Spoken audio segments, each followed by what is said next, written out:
1741 എന്ന വർഷം കുളച്ചലിൽ വെച്ച് നടത്തിയ ആ യുദ്ധവും ഒരു യൂറോപ്യൻ നാവിക ശക്തിയെ നിർണായകമായി പരാജയപ്പെടുത്തിയ ആദ്യത്തെ ഭാരതീയനായ രാജാവാണ് ഈ മാർത്താണ്ഡവർമ്മ എന്ന കാര്യത്തിനും ഒരു രണ്ടാമത്തെ പ്രാധാന്യം മാത്രമാണ് പലപ്പോഴും ഗൈഡുകൾ കൊടുക്കുന്നത്. അതുപോലെ തന്നെ ഏറ്റവും പ്രധാനമായിട്ട് അവിടെ ഒരു തേവാര മുറിയുണ്ട്, അതായത് ഉപ്പരിക്ക മാളിക. ആ ഉപ്പരിക്ക മാളികയിലെ തേവാര മുറിയിൽ അവിടെ ഒരു സപ്രമഞ്ച കട്ടിലുണ്ട്. ആ കട്ടിലിൽ ശ്രീപത്മനാഭൻ ശയിക്കുകയാണ്, പള്ളി കൊള്ളുകയാണെന്നാണ് സങ്കല്പം. ആ മുറിയിലേക്ക് സന്ദർശകർക്ക് കുറേ കാലമായിട്ട് പ്രവേശനം പോലുമില്ല. സുരക്ഷാ കാരണങ്ങളാലാണ് പ്രവേശനം നിഷേധിച്ചിരിക്കുന്നത്. എന്നാൽ പുരാവസ്തു വകുപ്പിൻ്റെ സംസ്ഥാന ഡയറക്ടറുടെ പ്രത്യേക അനുമതിയോടുകൂടി അവിടെ പോകാം. അവിടെയാണ് ഏറ്റവും മനോഹരങ്ങളായ ചുവർ ചിത്രങ്ങൾ. 18-ാം നൂറ്റാണ്ടിൽ കേരളീയ കലാകാരന്മാർ അല്ലെങ്കിൽ അന്നത്തെ മാർത്താണ്ഡവർമ്മയുടെ നിർദ്ദേശപ്രകാരം വരച്ച മനോഹരങ്ങളായ ചുവർ ചിത്രങ്ങൾ ഇന്ന് കാണാനുള്ള ഒരു സന്ദർഭവും സന്ദർശകർക്ക് നിഷേധിക്കപ്പെട്ടിരിക്കുന്നു. പകരം ഈ പത്മനാഭപുരം കൊട്ടാരത്തോട് അനുബന്ധിച്ചൊരു മ്യൂസിയമുണ്ട്. ആ മ്യൂസിയത്തിൽ ഇതിലെ ഏതാനും ചിത്രങ്ങൾ എൻ്റെ പകർപ്പുകൾ പ്രദർശിപ്പിക്കുന്നുണ്ട്. ഞാനത് മറക്കുന്നില്ല. പക്ഷെ അതിൻ്റെ അശാസ്ത്രീയത വാസ്തവത്തിൽ വേണ്ടത് ഈ പത്മനാഭപുരം കൊട്ടാരത്തിലെ ഉപ്പരിക്ക മാളികയിലെ ആ തേവാര മുറിയിലെ ഭിത്തികളിൽ എങ്ങനെയാണോ പ്രദർശിപ്പിച്ചിരിക്കുന്നത് ആ ഓർഡറിൽ, ആ ക്രമത്തിൽ തന്നെയാണ് ഈ പത്മനാഭപുരം കൊട്ടാരത്തിനോട് അനുബന്ധിച്ചുള്ള മ്യൂസിയത്തിലും ചിത്രങ്ങൾ പ്രദർശിപ്പിക്കേണ്ടിയിരുന്നത്.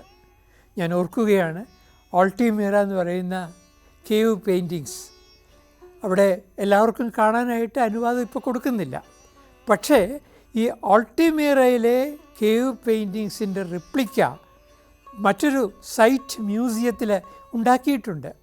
പക്ഷെ അത് ഓൾട്ടിമീറയിലേക്ക് പോകുന്നത് പോലെ അത്ര സ്വാഭാവികമായിട്ട് ആണെന്ന് തോന്നത്തക്കവണ്ണമാണ് അതിനെ പുനഃസൃഷ്ടിച്ചിരിക്കുന്നത്. അജന്തയ്ക്കിപ്പോൾ ഒരു സൈറ്റ് മ്യൂസിയം ഉണ്ട്. ഇന്ത്യയിൽ പലയിടത്തും സൈറ്റ് മ്യൂസിയങ്ങളുണ്ട്. ആ സൈറ്റ് മ്യൂസിയം ഈ പറയുന്ന ഒറിജിനൽ സങ്കേതത്തിൻ്റെ അതേ അളവിൽ അതേ തരത്തിൽ ആയിരുന്നു വേണ്ടിയിരുന്നത്. കേരള പുരാവസ്തു വകുപ്പ് ഈ കാര്യത്തിൽ ശ്രദ്ധിക്കണം എന്ന് ഞാനൊരു എളിയ നിർദ്ദേശം വയ്ക്കുകയാണ്. കന്യാകുമാരിയെ പറ്റി പറയാൻ തുടങ്ങിയാൽ അവസാനിക്കുകയില്ല. നാഞ്ചിനാട് തിരുവിതാംകൂറിൻ്റെ നെല്ലറയായിരുന്നു.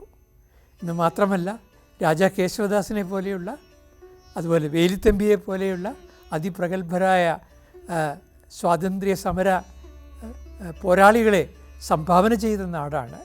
അയ്യപ്പൻ മാർത്താണ്ഡപ്പിള്ളയെ പോലെയുള്ള ഭരണകർത്താക്കളെ സംഭാവന ചെയ്തിട്ടുള്ള പ്രദേശമാണ് ഈ പറയുന്ന കന്യാകുമാരി.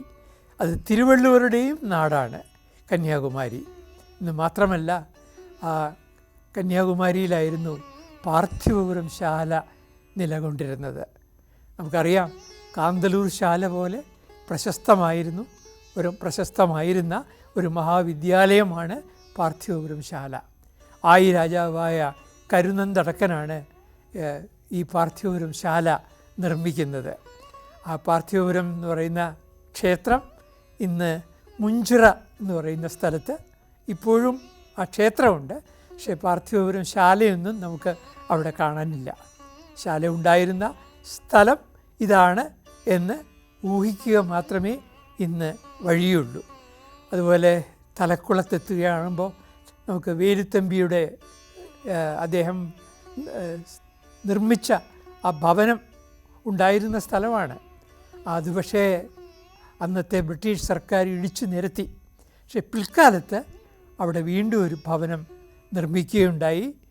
അത് ഇപ്പോൾ നമുക്ക് കാണാൻ പറ്റും തലക്കുളത്ത്. ഇനി കേരളീയർക്ക് വളരെ പ്രിയപ്പെട്ട മറ്റനേകം സ്മാരകങ്ങളുണ്ട്. ഞാൻ ചരിത്ര സ്മാരകങ്ങളെപ്പറ്റി, കന്യാകുമാരിയിലെ ചരിത്ര സ്മാരകങ്ങളെപ്പറ്റി മാത്രം പറയാം. വളരെയധികം ആളുകൾ പോകുന്ന ഒരു പത്മനാഭപുരം കൊട്ടാരം കഴിഞ്ഞാൽ പോകുന്ന ഒരു സ്ഥലമാണ് അവിടെയുള്ള ചിതറാൽ എന്ന് പറയുന്ന സ്ഥലം. അത് ചിതറാൽ എന്ന് പറയുന്നത് അവിടെ ഒരു ജൈന സ്മാരകമാണ്. അതൊരു കേവ് ടെമ്പിളാണ്. ചിതറാലമ്മ എന്ന് പറയുന്നത് പത്മാവതി യക്ഷിയാണ്. ആ പത്മാവതി യക്ഷി പിൽക്കാലത്ത് ഭഗവതിയായിട്ട് ആളുകൾ സങ്കല്പിച്ച് ഭഗവതിയായിട്ട് പൂജിച്ചു വരുന്നു. അവിടെ ആ ഗുഹാക്ഷേത്രത്തിൻ്റെ ഒരു ഭാഗത്തായിട്ട് നമുക്ക് പാർശ്വനാഥനെ പോലെ, മഹാവീരനെ പോലെയുള്ള തീർത്ഥങ്കരന്മാരുടെ ശില്പങ്ങൾ കാണാൻ പറ്റും. അവിടെയും ഒരു പത്മാവതി യക്ഷിക്ക്, അതുപോലെ പത്മാവതി യക്ഷി എന്ന് പറയുന്നത് പാർശ്വനാഥൻ്റെ യക്ഷിയാണ്. അവിടെയും മനോഹരമായൊരു ശില്പമുണ്ട്. ഈ ചിതറാലിലെ ശില്പങ്ങൾ കൊത്തിവെച്ച ആളുകളുടെ പേരും, അതായത് ശില്പികളുടെ പേര് അവിടെ തന്നെ എഴുതി വച്ചിട്ടുണ്ട്. എന്ന് മാത്രമല്ല, ചിതറാലിലുള്ള ഒരു ജൈന സന്യാസിനിയാണ് തിരുനെൽവേലിയിലുള്ള കഴുകുമലയിലെ ജൈന ക്ഷേത്രത്തിൽ അവിടെയും ശില്പങ്ങൾ ഉണ്ടാക്കിയത്. അതിൽ നിന്ന് നമുക്കൊരു കാര്യം മനസ്സിലാവും, കഴുകുമലയും ഈ ചിതറാലുമായിട്ട് കൊടുക്കലും വാങ്ങലും എല്ലാം മുൻകാലത്ത് ഉണ്ടായിരുന്നു. അതുപോലെ തിരുനന്ദിക്കര എന്ന് പറയുന്ന ഒരു ഗുഹാക്ഷേത്രം വളരെ പ്രശസ്തമാണ്. തിരുനന്ദിക്കര എന്ന് പറയുന്നിടത്ത് ശിവക്ഷേത്രവും ഉണ്ട്, അതുപോലെ അവിടെ ഒരു ഗുഹാക്ഷേത്രമുണ്ട്. ഗുഹാക്ഷേത്രവും ശിവക്ഷേത്രം തന്നെയാണ്. അവിടെയാണ് കേരള ശൈലിയിലുള്ള ഏറ്റവും പഴയ ചുവർച്ചിത്രങ്ങൾ നമുക്ക് കാണാൻ സാധിക്കുന്നത്. വേറെയും അനേക ക്ഷേത്രങ്ങളുണ്ട്. നീലകണ്ഠസ്വാമി ക്ഷേത്രം പത്മനാഭപുരത്ത് തന്നെയാണ്. രാമസ്വാമി കോവിൽ, അതും പത്മനാഭപുരത്ത് തന്നെയാണ്. അതുപോലെ കള്ളിയങ്കാട്ട് നീലി എന്ന യക്ഷി, അതുപോലെ മേലാങ്കോട്ട് യക്ഷി എന്ന് പറയുന്ന മറ്റൊരു ദേവതാ സങ്കല്പം, അതുപോലെ തിരുവട്ടാർ ആദികേശവ ക്ഷേത്രം, അതുപോലെ തിരുപ്പതിസാരം എന്ന് പറയുന്ന മറ്റൊരു വിഷ്ണു ക്ഷേത്രം. അതിൽ ഈ തിരുവട്ടാറും തിരുപ്പതിസാരവും 9-ാം നൂറ്റാണ്ടിൽ തന്നെ പ്രശസ്തമായിരുന്നു. അക്കാലത്ത് തന്നെ അവയെക്കുറിച്ച്, ഈ രണ്ട് ക്ഷേത്രങ്ങളെക്കുറിച്ചും നമ്മാഴ്വാർ എന്ന് പറയുന്ന വൈഷ്ണവ കവി മനോഹരമായ സങ്കീർത്തനം രചിച്ചിട്ടുണ്ട്.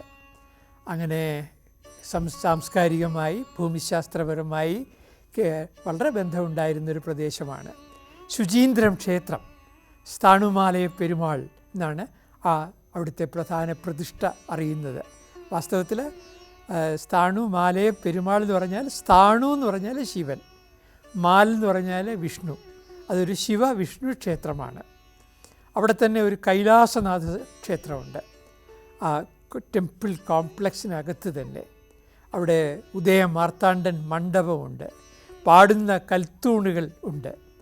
അങ്ങനെ ഇതെല്ലാം തന്നെ പുരാതന വേണാടിൻ്റെ ചരിത്രവുമായിട്ട് ബന്ധം ഉള്ള സ്ഥലങ്ങളാണ്. ഞാൻ ധീരദേശാഭിമാനികളുടെ പേര് കന്യാകുമാരിയിലെ പറയുന്നവരുടെ കൂട്ടത്തിൽ പറയേണ്ട ഒരു പേര് വിട്ടുപോയി. അത് രവിക്കുട്ടിപ്പിള്ളയെ പറ്റിയാണ്.